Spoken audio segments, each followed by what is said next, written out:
Hey, I wanted to just summarize all of the logarithms and the exponentials and the four really important main components that are going to be tested on this test in a variety of different ways, but there's these main components that are really important. The first one is that log, whatever that base is, so for example, base 3, is the opposite of the exponential with a base 3. We're going to call both of them the base 3. So anytime I have something that looks like this, log base 3 of 3 to the 4th, okay? This log base 3 and the 3 exponential, they're opposites of each other. Just like we have plus 3 and minus 3, they cancel out. Or 3 divided by 3 cancels out. These, you can almost just cancel them out and we just get 4. Now, you can also read this the way I've been, with the way I say it out loud. This is the power that 3 must be raised to get 3 to the 4th. Well, what is the power that I need to take 3 to get 3 to the 4th? Well, I need to take 3 to the 4th power. Since this is equal to the exponent, the power in that description, it's equal to the 4 power. On the other hand, if I started with 3 exponent and I took it to the power that 3 must be raised to get 4, well, what did I do? I took 3 to the exact power that I need to take 3 to in order to get 4. Again, these are opposites of each other. So 3 to the log base 3, as long as those bases are the same, they almost just cancel out and we end up with 4. That's going to be really important in multiple different places.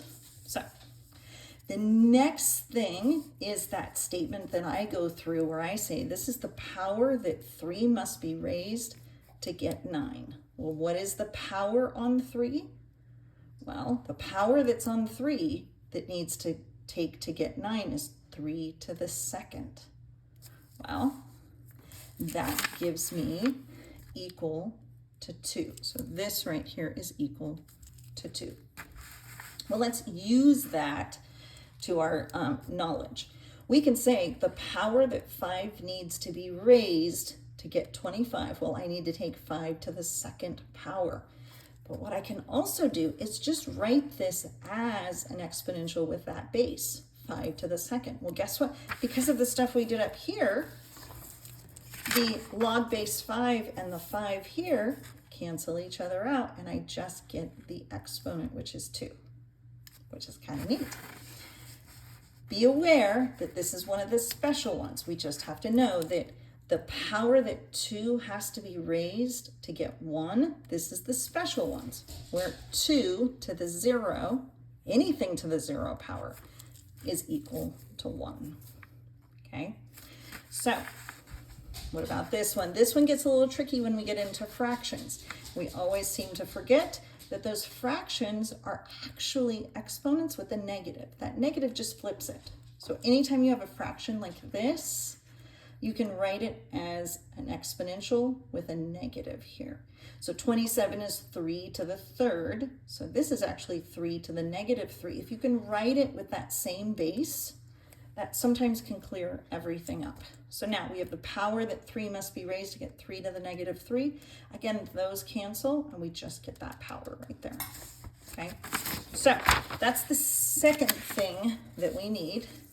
The third thing is all of those properties that we talked about. So there's a couple properties. One of them has the number broken up into a multiplication. So 5 times 2 is 10, and you can break it up as an addition, okay? So if we don't know what the numbers are, we can do log base 3 of xy. That splits it up as an addition, okay? Same thing here. If I had it split as a division, 30 divided by 3 is 10.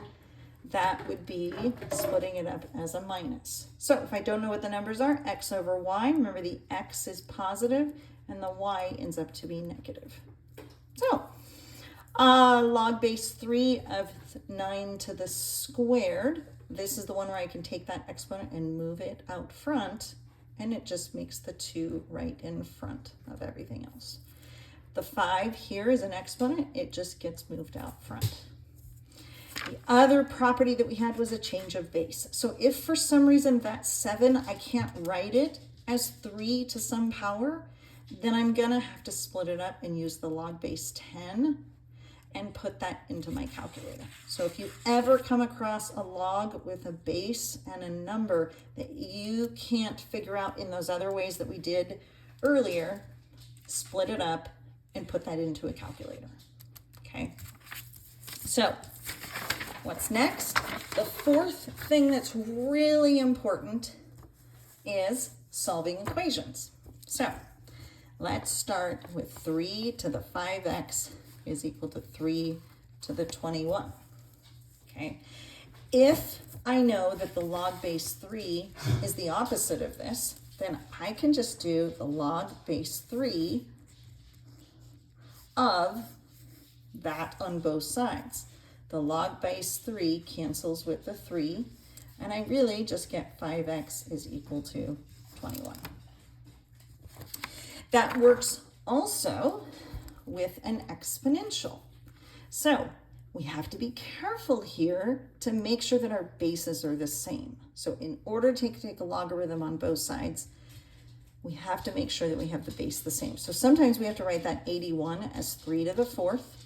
The 1/3 is 3 to the -1. Multiply these exponents, then I can take the log base 3 and get rid of the 3 and get 16x is equal to that.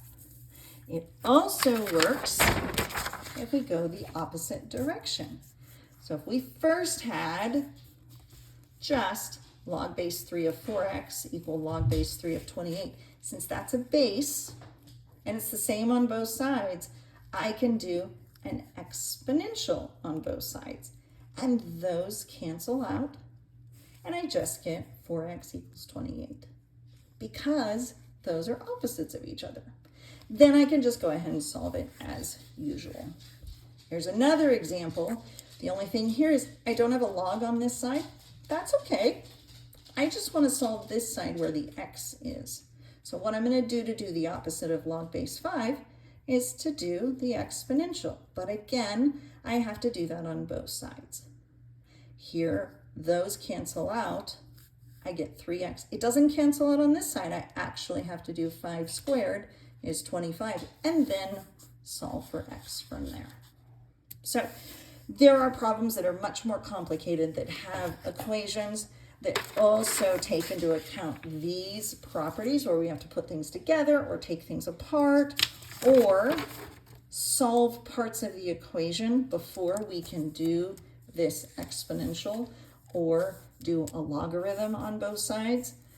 But those are the 4 big pieces that kind of come into play with all of the problems that you're going to end up encountering in your review sheet, on that exam, in any of those problems that I put into Get More Math for you guys to practice. Those 4 pieces are really the main pieces that are all in this chapter. So good luck, you. Good luck.